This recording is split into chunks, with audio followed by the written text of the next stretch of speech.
রবীন্দ্রভারতী বিশ্ববিদ্যালয়ের জোড়াসাঁকো ক্যাম্পাসের সামনে উত্তেজনা কেন?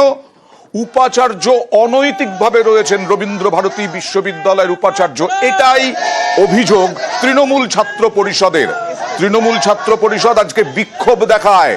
কথা বলবো প্রতিনিধি সোমরাজের সঙ্গে। সোমরাজ, এই উপাচার্যকে সম্ভবত রাজ্যপাল বসিয়েছিলেন, তারপর থেকে তো মামলা চলছে। তৃণমূল ছাত্র পরিষদ এই দাবি করছে, এটা তো সুপ্রিম কোর্টে মামলা চলছে। হ্যাঁ দেখো, একদমই তৃণমূল ছাত্র পরিষদের দাবি যে উপাচার্য অনৈতিকভাবে রয়েছেন, তার সময়সীমা শেষ হয়ে গেছে, তারপরেও তিনি এই পদে রয়েছেন। যা ঘিরেই বিশ্ববিদ্যালয়ের তৃণমূল ছাত্র পরিষদের কর্মী সমর্থকদের দাবি যে তাকে অবিলম্বে পদত্যাগ করতে হবে। তিনি অনৈতিকভাবে পদে রয়েছেন, এমনকি কিছু কিছু সিদ্ধান্ত তিনি অনৈতিকভাবেও নিচ্ছেন। কিন্তু তাই না, বিশ্ববিদ্যালয়ের কর্মসমিতির বৈঠকও ডাকা হচ্ছে, যা অনৈতিক তেমনটাই দাবি বিশ্ববিদ্যালয়ের এই ছাত্রছাত্রীদের। এবং সেই দাবি নিয়েই আজ দুপুর থেকে বিশ্ববিদ্যালয়ের জোড়াসাঁকো ক্যাম্পাসের যে মূল গেট, সেই জোড়াসাঁকো ঠাকুরবাড়ির ক্যাম্পাসের গেটের সামনে তারা অবস্থান বিক্ষোভ করেন। এখনো তারা বিক্ষোভ চালিয়ে যাচ্ছেন, যদিও বিশ্ববিদ্যালয়ের অস্থায়ী উপাচার্য শুভ্রকমল মুখোপাধ্যায় তিনি আজকে জোড়াসাঁকো ক্যাম্পাসে যাননি, বিটি রোড ক্যাম্পাসেও যাননি। তিনি অবশ্য জানিয়েছেন যে অপমানিত হওয়ার জন্য তিনি ক্যাম্পাসে যেতে চান না, পরিবেশ স্বাভাবিক হলেই তিনি বিশ্ববিদ্যালয় ক্যাম্পাসে যাবেন। ওকে, শুভ্রকমল মুখোপাধ্যায় অস্থায়ী উপাচার্য, তিনি আমাদের সঙ্গে কথা বললেন। কি জানালেন দেখুন। এখনো বিক্ষোভ চলছে। অনৈতিকভাবে আছি সেটা তো ওদের বক্তব্য। His excellency the governor of West Bengal, যিনি চ্যান্সেলর অফ দি ইউনিভার্সিটি, তিনি আমাকে অ্যাপয়েন্টমেন্ট করেছিলেন to function as the vice chancellor of the university. এই অর্ডার গুলো তো চ্যালেঞ্জ হয়েছে আপ টু সুপ্রিম কোর্ট। তো সুপ্রিম কোর্ট থেকে তো ওরা স্টে পাননি। কিছু ছেলে মেয়ে তারা ক্লাস ফ্লাস না করে এখানে এসে দাঁড়িয়ে হই হই করছে। যারা করাচ্ছেন তারাও ঠিক করছেন না, আর যারা করছেন তারাও ঠিক করছেন না। এই পর্যন্ত যতগুলো কাজ হয়েছে আমি রুল বুক ফলো করে করেছি। সুস্থ পরিস্থিতি থাকলে আমি নিশ্চয়ই যাবো, রোজই তো যাই, এবং আমার টেবিলে কোনো ফাইল পড়ে থাকে না।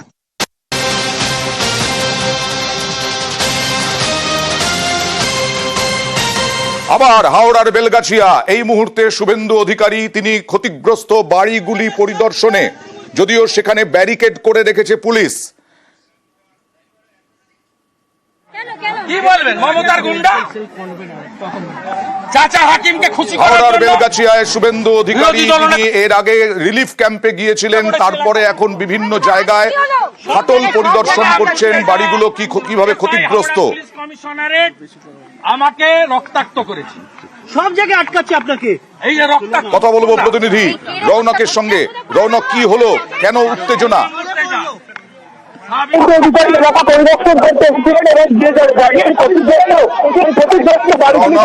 একটু আস্তে, তোমার কথাটা স্পষ্ট হচ্ছে না, একটু যদি স্পষ্ট করে বলা সম্ভব হয়। জানি ভিড়ের মধ্যে আছো।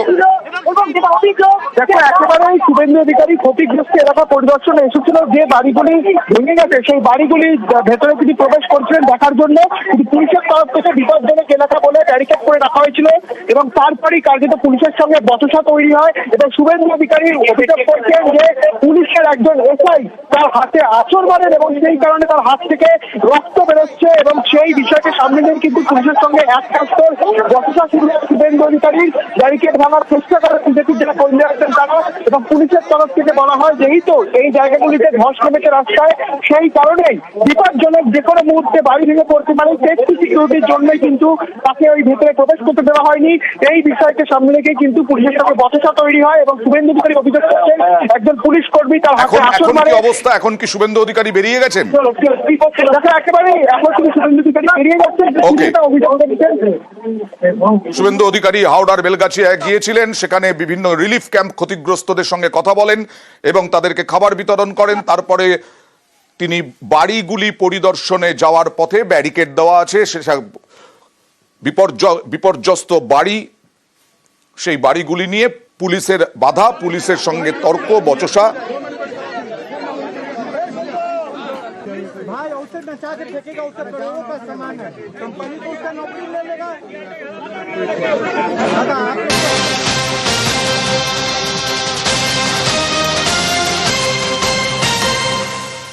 এর আগেই দেখিয়েছিলাম প্রায় 50 জন তৃণমূল বিধায়ক যারা বিধানসভায় অনিয়মিত, তাদের শোকজ করা হয়েছে। শুধু শোকজ নয়, তৃণমূলের বিধায়কদের তলবও করা হয়েছে। বিধায়কদের তলব করা হয়েছে আসতে হবে শৃঙ্খলায় কড়া তৃণমূলের শৃঙ্খলা রক্ষা কমিটি রয়েছে, তাদের সামনে হাজিরা দিতে হবে। কথা বলবো, সরাসরি চলে যাব আবিরের সঙ্গে। আবির, এ বিষয়ে আর কোনো রেয়াত করছে না তৃণমূল নেতৃত্ব বিধানসভায় থাকা নিয়ে?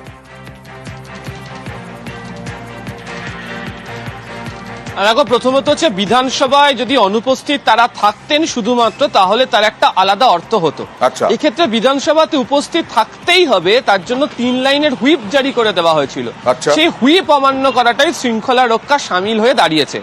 এবং যারা জনপ্রতিনিধি, যারা দলের সদস্য, এর মধ্যে একাধিক বর্ষিয়ান বিধায়ক রয়েছেন যারা বিধানসভার কাজ সম্পর্কে, বিধানসভার কার্যবিধি সম্পর্কে অবহিত, এবার যদি প্রথমবারের জন্য বিধায়ক হয়ে থাকেন তাহলে তারা 4টে বছর অতিক্রম করে ফেলেছেন। এই সমস্ত জনপ্রতিনিধিরা কিভাবে হুইপ অগ্রাহ্য করলেন, কেন হুইপ তারা মানলেন না, সেটাই হয়ে গিয়েছে এই মুহূর্তে সব থেকে বড় প্রশ্ন। সেই কারণে পরিষদীয় শৃঙ্খলা রক্ষা কমিটি তাদের বিরুদ্ধে কড়া ব্যবস্থা গ্রহণের পক্ষে এগোতে পারে। আজকেও শৃঙ্খলা রক্ষা কমিটির অন্যতম 2 সদস্য তারা আজকে বৈঠক করেছেন পরিষদীয় মন্ত্রীর তরফ থেকে। সেদিনকার যে হাজিরা খাতা, তার সেখান থেকে তথ্য নেওয়া হয়েছে। যেমন 2 মন্ত্রী তারা স্পিকারকে জানিয়ে গিয়েছিলেন তারা উপস্থিত থাকতে পারবেন না, 2 বিধায়ক তারা জানিয়ে দিয়ে গেছিলেন তারা থাকতে পারবেন না। তারপরেও একাধিক জন রয়েছেন যাদেরকে এই শৃঙ্খলা রক্ষা কমিটি বলছে কার্যত হ্যাবিচুয়াল অফেন্ডার, তারা প্রায়শই আসেন না। এবং হুইপ জেনেও, পরিষদীয় দলের তরফ থেকে জারি করা হুইপ জেনেও তারা থাকলেন না। তাই সিদ্ধান্ত নেওয়া হয়েছে তাদের অনেকেই জানতে চাইবেন, সংক্ষেপে জানতে চাইবো তোমার কাছ থেকে যে কি শাস্তি হতে পারে, কড়া ব্যবস্থা বলতে কি হতে পারে? দেখো, সাধারণত হুইপ অমান্য করলে দলের তরফ থেকে কড়া ব্যবস্থা বলতে যেটা বোঝায় সেটা হচ্ছে যে তাদেরকে পদ থেকে সরানো বা এক্ষেত্রে দাঁড়িয়ে তাদের বিরুদ্ধে শাস্তিমূলক ব্যবস্থা গ্রহণ করা, যেটা সর্বোচ্চ শাস্তি বলা হয়।